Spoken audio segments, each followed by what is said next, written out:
Listen to me. If there was a wise man who would ever think of this, they would say in order to be superior to the man, you've got to be the man. For I am the man himself.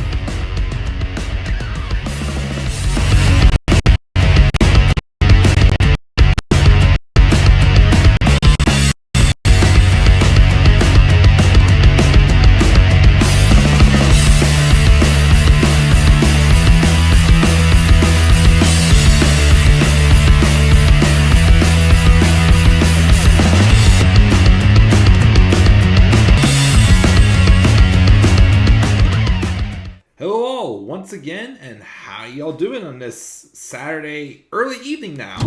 This is the Club of the Man 1993, and this is my review of this past Friday's episode, last night's episode of Friday Night SmackDown. It is the May 10th, 2024 edition of SmackDown, and it took place in Wilkes-Barre, Pennsylvania, about 6 hours northeast of me, I believe it is. It took place there, a little north of Philadelphia, which was the home, of course, of WrestleMania 40. We continue on, of course, with the King of the Ring tournament with the SmackDown brackets on this show. Overall, is it just me, or did I come out of this show feeling like I saw good wrestling? Don't get me wrong. Does it feel like the SmackDown side of the King of the Ring tournament isn't quite as exciting as the Raw's is? I don't know. I could see it going one or two ways. One way really excites me. Another way is, I don't know. I don't quite like how predictable the SmackDown side looks for the most part. I don't know, there's something is, I'm not sure if it's just why I think, because I couldn't give it away in the Raw reviews, because I recorded both Raw and SmackDown the same day. But after this, I saw the SmackDown bracket, and I saw that, I'm like, it's probably going to end up like this. I would want it to be this, but I don't see it. Ugh. It's mainly with the women. The men's is fine, which the way I see it going, even though it's pretty obvious. I'm okay with it. The women's, though, I'm just not too sure. And, of course, I will explain why when we get to it. Not a bad match on this show. But, again, it's just the person that I think they're going to give Queen of the Ring to especially is leaving me head scratching. With the men's, I think it's at least going to elevate a storyline, which I'll address that, of course, as well when I get to it. We also got our main event for King and Queen of the Ring pay-per-view announced, and I'm not too sure how I feel about it. So, I came out of this show feeling good wrestling, but some questionable decisions. So, we're going to get into it. We're going to talk about it. I'm going to get your thoughts, and then we're going to skedaddle, and then we're going to continue on with some more content that I'm going to hopefully get uploaded today and tomorrow for the rest of the weekend to get, of course, caught up as well. So, the show opens up with Nick Aldis inviting out our undisputed WWE champion, Cody Rhodes. He congratulates Cody on his successful title defense against AJ Styles. And he wants to talk about who his challenger will be at the King and Queen of the Ring pay-per-view. And that challenger has been determined, and he thought there was no better time to introduce him than right now. And I'm like, interesting, wonder who that will be. And then I hear, "Ayo!" or whatever the heck it is. And it's Logan Paul. The United States champion Logan Paul is going to be taking on Cody Rhodes at King and Queen of the Ring.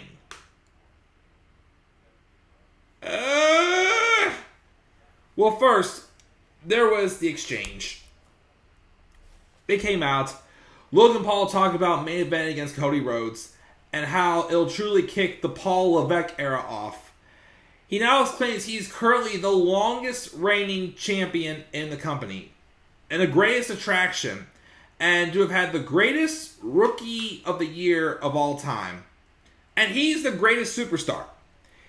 And of course, there was a kid in the crowd also who wanted a sign, wanting a superstar wish him happy birthday. Logan acknowledges and claims his brand and ideas lead to more chatter on WrestleMania night than Cody did. He claims credit for WWE's rise in popularity of late and asks Cody how you finish the story when it's not even your story. He wants to talk about how he's going to win the title. And Cody says he bets lots of people stand across from Logan and think he's a dumbass. But he's not going to pretend that this is a FOD for him. And he's got a sense of who Logan Paul really is, and compliments his achievements before running down his character and his false claim to be the linchpin of WWE, and says he's going to find out the truth at King of the Ring. So, I can't fully rant on this because on paper, Cody Rhodes and Logan Paul would be a good match. I'm not going to complain about that. That's going to be a really good match at King of the Ring. But I have my concerns with it. First off, is Cody's title on the line? Is Logan Paul's title on the line? Is it just going to be a champion versus champion match? Is it going to be title for title? Because Cody has been tweeting something about Cody 2 belts and how the United States Championship is the only championship he has not yet won in his career. So, the other problem, again, is the fact that Logan Paul is wrestling the world champion as the United States champion. That's like back in 2016 when Roman Reigns wrestled Kevin Owens for the Universal Championship when he was United States champion. I'm sorry, to me it's the same thing. And Logan's only defended that U.S. title, what, twice? Twice since he won it back in November. So, if the U.S. title wasn't in the picture, I wouldn't be feeling concerned. But the fact that the U.S. title is in the picture, again, I don't know if they're actually fighting for it, or if it's just champion versus champion. Who is the better champion? I don't know. That's what I need clarification on right now, is the fact that what is on the line. Like, I need it straight now. Because even Cody Rhodes win the U.S. title, I don't know if I really want that. I still, my personal opinion, I still think Logan Paul should hold the title, even though I hate to see that happen, until SummerSlam and drop it to LA Knight. I feel he was supposed to drop it at WrestleMania. But then when that Prime sponsorship came in, I felt they wanted to keep it on just a little bit longer because of that sponsorship. With the Prime logo being in the ring during the pay-per-views. But just giving it to Cody, because I think if Cody won the belt, first off, again, what's the point of putting both belts on one person right now? I don't really, especially if it's a mid-card title and a world title. But then I think I can see Cody relinquishing the U.S. title for someone else. And I don't want that. I really don't. If it's just champion versus champion, fine. If it's, I'm not going to like if it's just for Cody's title, because if Cody's mentioned about being a Grand Slam champion, why wouldn't he want to fight for Logan's title? But I don't think right now is the right time to be putting two belts on someone. I don't know. I'm just not feeling that concept. Cody and Logan fighting each other? Oh yeah, I'm totally cool with that.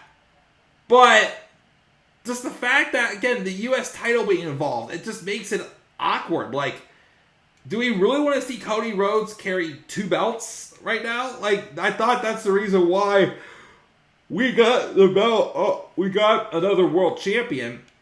And, like, now we're just taking titles away. I don't know. I just have very mixed feelings about the concept of the match. Again, the match itself is going to be great. But just whatever's on the line, that's what I have my concerns with. So we have that to start off the show, which is a head scratcher there.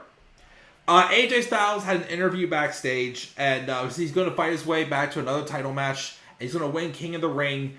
And then we had Naomi take on Nia Jax in the first round Queen of the Ring match. Not going to lie again, match was good. Nia Jax has improved quite a bit. Her and Naomi worked very well together. I just hate the fact that Naomi came back and she's been taking a lot of L's. Because she lost here again. Like, if it was later on in the tournament, fine. But the fact that she didn't even get past the first round, I'm kind of like, damn, I don't know how I feel about that. Like, Nia winning, I'm not going to complain about. If they want to get her to the next round, fine. But, again, the fact that they kicked Naomi out so early, I was just like, I didn't like that. But Nia wins. She's going to take on the winner of the match between Jade Cargill and Piper Niven, which we're going to get to in just a second. Get this one. So, for those like me who don't watch NXT, this was news to me. So, a turn alert should be coming this weekend as well, as we're inching closer and closer to number 300, which when we get to episode number 300, that's where I will be making the new graphics for Turn Alert. That's the last thing of new graphics I have to make. Baron Corbin, who was sent back to NXT after not being drafted last year, is apparently now a babyface. He is interviewed about being brought back up to SmackDown. He says things weren't going his way, and he went back to NXT. He found himself. Now he's ready to wreck shop. Carmelo Hayes rolls in, starts doing some trash talk, being cocky. Corbin offers some advice, but Melo cuts him off and tells him he should do what Bobby Lashley did and pull out while he had a chance. So I'm guessing they're still teasing the feud with Carmelo Hayes and Bobby Lashley, although Bobby Lashley was supposed to wrestle against Tama Tonga in this first round of the King of the Ring tournament. But apparently he got hurt while working out. He may have torn something. Don't know the details yet, but if he's out for a while, that would suck. But it looked like either way, they're teasing a feud with Bobby Lashley and Carmelo Hayes, which I'm game for it. And I do like also, again, how Melo, again, is... They're making him cocky and he's rolling with it. And I like, him being the new guy, thinks he's got it all, and he is, getting results from it, which is great. But we do have the match with Carmelo Hayes and Baron Corbin. Baron Corbin has definitely improved a lot in the ring. He was a lot smoother than what I used to see him be. We're definitely going to talk about him a little bit more when I get to the turn alert. I'm definitely doing a turn alert about him being face. It was weird seeing him come out, giving people high fives and whatnot. It's like he reinvented himself. Like, this is what they should have done with him when he was bum-ass Corbin. Like, I don't know if making Corbin a babyface is gonna, last. But, I thought he improved. And just the whole story is he's just a guy looking for a second chance and improve himself. Like, that's all he really needs. So, he lost to Carmelo Hayes, but it was a good match. I thought Corbin looked smooth, had a couple new moveset.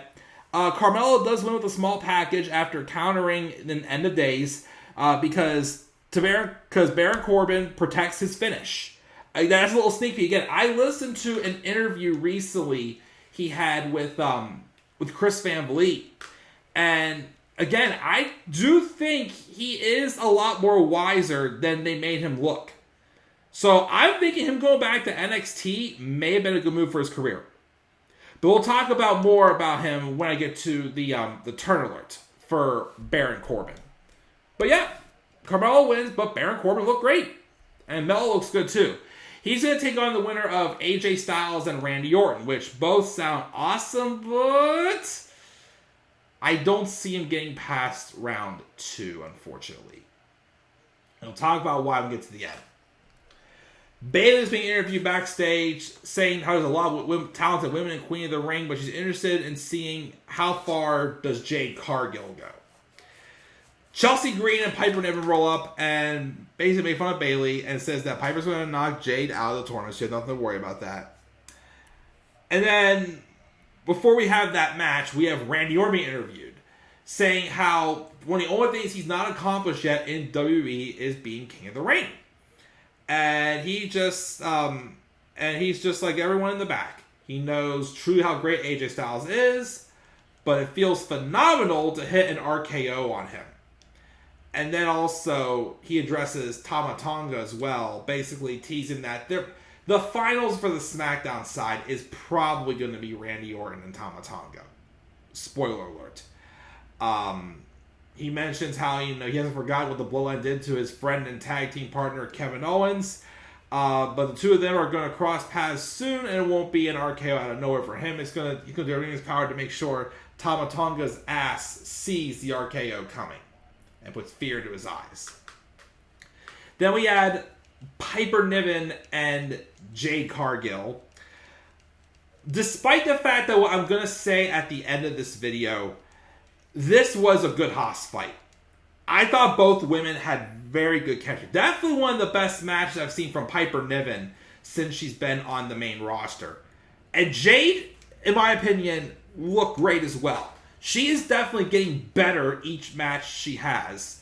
And surprisingly, because they teased that first she wasn't able to do it, but she does win with the Jaded. Like her version of like the Glam Slam. That was Beth Phoenix's move, of course. She wins. She advances in the tournament. She takes on Nia Jax the next round. And of course, we did have them have an exchange in the Women's Royal Rumble. So that would be nice seeing that kind of come a little full circle on SmackDown, which I believe will be next week. So, cool there. And as she leaves, Bianca Belair comes out, and they basically have a moment together. And then Bianca then squashes Candice LeRae.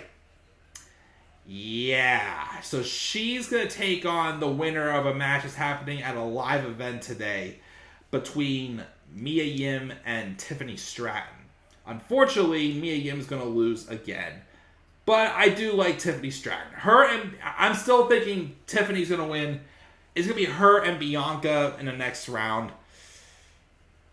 I got a few things to say about this bracket for the women. And I might say some things that may piss people off. But we'll get to that when we get to the very end and talk about where we stand with the King and Queen of the Ring tournament. We also have a promo from Shinsuke Nakamura about how he's back on SmackDown. And he's here to destroy everyone. And no one is safe. Okay? No one is safe. But yes, you're probably going to lose all your matches. You gotta prove something to me, Shin. Hopefully they get something going for him, because I don't know. He just feels like he's a guy there just to eat pins at this point. Just saying. Then we had a Bloodline segment backstage where Paul Heyman asks Solo if he has a moment. He says he's Roman's wise man, and Solo's making decisions without the tribal chief.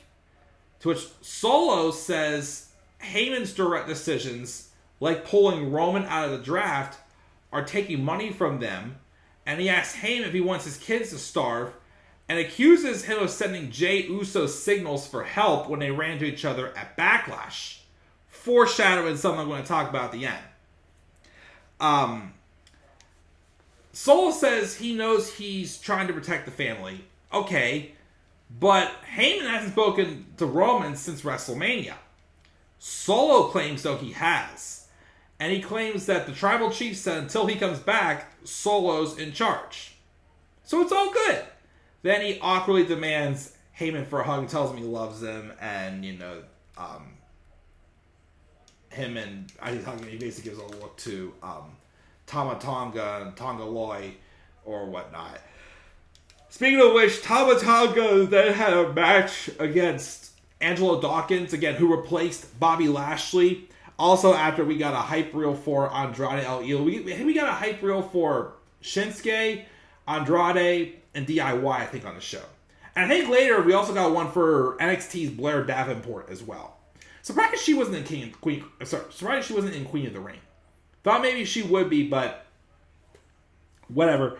But Angelo Dawkins replaced him. I'm not gonna Bobby Lashley in this match. I'm not gonna lie. At first I heard that, I'm like, does anyone actually believe Angelo Dawkins has a chance at winning this? I mean, but then I thought, you know what? They probably, if it was me, I would have put Montez Ford in Bobby Lashley's place. But Montez, again, and I don't want to crap on Dawkins. Because Dawkins, the past couple years, since Triple H took over, when he's had a chance to have a singles match, even like this one, even though it was short, he has shown he's kind of got something as a single star. Montez, though, again, is definitely the bigger single star. He showed it again in that Elimination Chamber match for the U.S. title back in 2023. Oh my gosh, did he star in that match. But then I thought, would you really want him to be fed, though, the Tonga? But the match was still good. I remember, I think Montez did take out some of the Bloodline until Tonga Low threw forward into a post, and then Solo hit him with a Samoan spike, which caused a distraction and for Tonga to win. And then afterwards, Solo hits a Samoan spike on Dawkins for clear measure. And then we got the hype reel for Blair Davenport. And the main event was Randy Orton and AJ Styles. They always have good matches, a couple good back and forth spots. Randy Orton, though, does win again. And I'm pretty sure, I think anytime Randy Orton and AJ Styles have ever wrestled, I think Randy's won every single one except for the match they had at WrestleMania 35. I'm not sure if that's the case, but maybe. Okay, so that's how the show ended. So, on the SmackDown side, for round 2, let's talk about the men first, because I have a little more to say about the women's bracket. For the men's, it's going to be Randy Orton taking on Carmelo Hayes, which that would be an awesome match. And then it's going to be Tonga taking on the winner of LA Knight and Santos Escobar, who I'm assuming is going to be LA Knight. I think that's either taking place also at the house show, or that's going to be kept off till next week. I'm not sure yet which way they're going, because they kind of gave me mixed signals. Also, I did forget to mention in the Raw review that Kofi Kingston and Rey Mysterio are taking on each other for the first round, for who winner will fight Gunther in the semifinals for Raw. I forgot to talk about that promo, how like Kofi showed a serious side, wanting to, get revenge for Xavier Woods, who got taken out of the tournament because of Gunther. And now, even though he has nothing against Rey Mysterio, he has to go through Rey to get to Gunther. So him showing that more serious side again is something I wish they would show more often, because, although, I love Kofi, again, New Day just has to take a break. Like there's nothing, they're basically a filler act at this point. Hall of Famers as a tag team, yes, but a complete filler act. So that's how I wish they would get more of. But the men, I think, no doubt about it, it's going to come down. As much as I would love to see Carmelo Hayes win SmackDown side, I really think it's going to come down to Randy Orton and Tonga on the SmackDown side. For the men's, I so badly, so badly, well, up until this past week's episode of Raw, and originally Drew McIntyre was supposed to fight Finn Balor until he was announced he was not medically cleared. I really, so badly, especially after the match he had against Ricochet, wanted the Raw finals for the men to be Gunther and Ilya Dragunov. Playing it back again after their outstanding 2 matches they had in NXT. First one was in October of 2020 at NXT UK. And then the second one was at NXT TakeOver 36, where Dragunov dethroned Gunther for the NXT UK Championship. I wanted that so bad. Now that Jey Uso is in this tournament, though, other than I can see maybe the Bloodline kind of costing him, or Judgment Day costing him the match against Dragunov, I seriously am starting to think that they may be giving this win to Jey. Because Jey needs rewarded at some point. Jey is over like hotcakes. Like with how over he is, it's like Daniel Bryan over in 2014. Or Kofi Mania over in 2019. And I feel like they want to give him something, but there just isn't anything for them to give him. So, as badly as I want Gunther and Dragunov in the finals, I think it's going to be Jey Uso and Gunther in the finals for Raw, and Randy Orton and Tama Tonga for the men. Because what I can possibly see happening, so this is why I'm okay with this. I think the finals for the men's King of the Ring part, I think it's going to be Jey Uso versus Tama Tonga. And I think what could happen to protect the Bloodline, because to me it wouldn't make sense if Tama Tonga won King of the Ring and not Solo. Especially if there's rumors leaking out that the WWE are concerned when Jacob Fatu comes in that he is going to outdo Solo. So I don't think he's going to outdo Solo. I think what could happen is Jimmy Uso, even though he was not drafted at the draft, I think there is a chance that Jimmy Uso could help Jey win King of the Ring for him to get revenge on the Bloodline and to start the story of Jey and Jimmy reforming their brotherhood, their tag team again. That's why I think they could go with the King of the Ring tournament, which I'm okay with, but I just so badly wanted Gunther and Dragunov, but I don't think we're quite going to get it. Again, unless Judgment Day or the Bloodline cost Jey the match on Raw, even though Bloodline shouldn't be there. So it could be Judgment Day still having some beef with Jey Uso. I don't know. We'll have to wait and see. But then again, is Ilya gonna accept a win by cheating though? Is he a babyface? I don't know. The women's one, I'm not so sure about. Because the semifinals on SmackDown, we definitely have Nia Jax and Jade Cargill.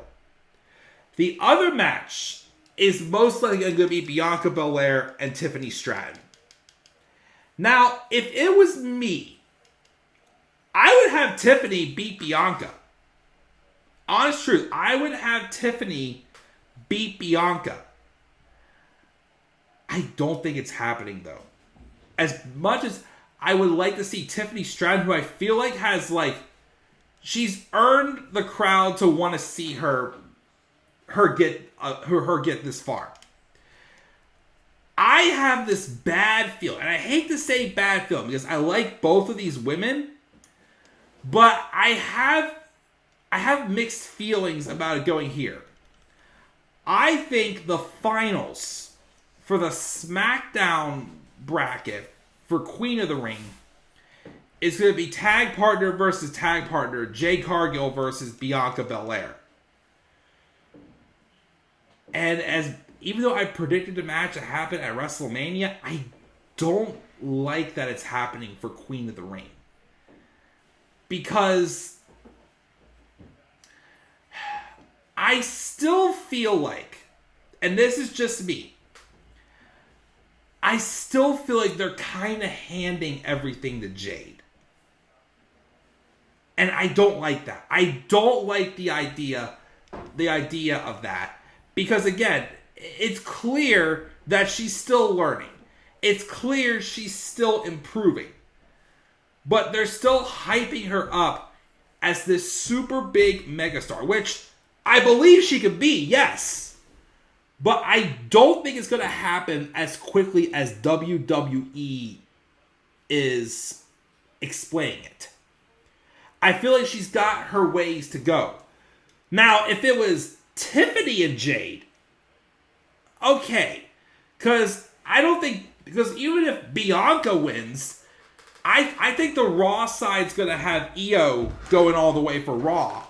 And I think the finals are going to be either Io and Jade or Io and Tiffany.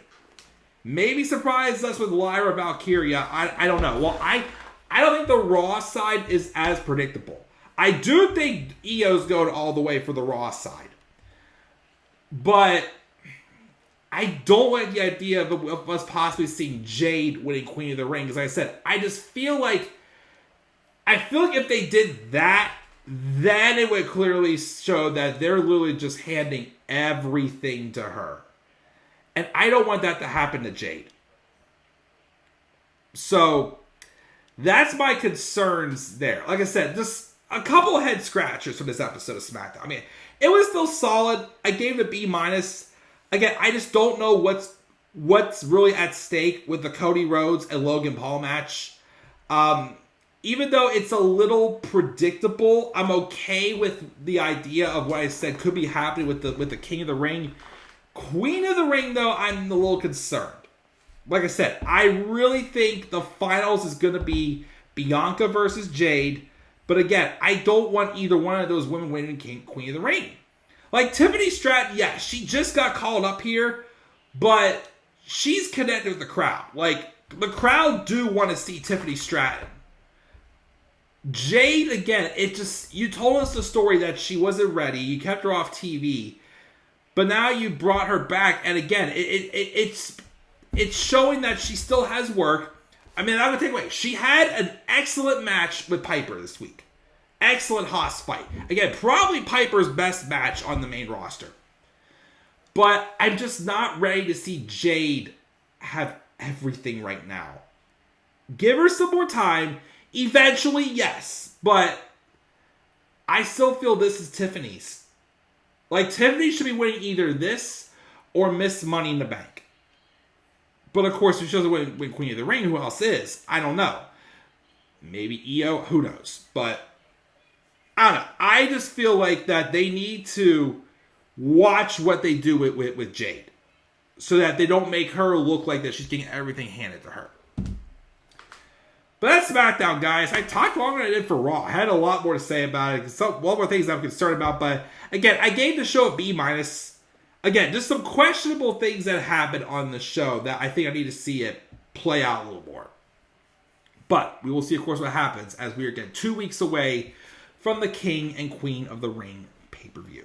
And I am working on getting a printed match card together as well. 9 matches on the cards. Again, I still feel that they should have the Raw and SmackDown finals at the pay-per-view. And also the,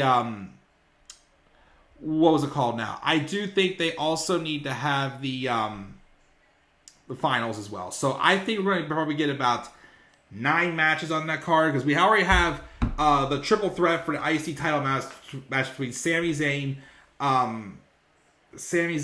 Bronson Reed, and Chad Gable.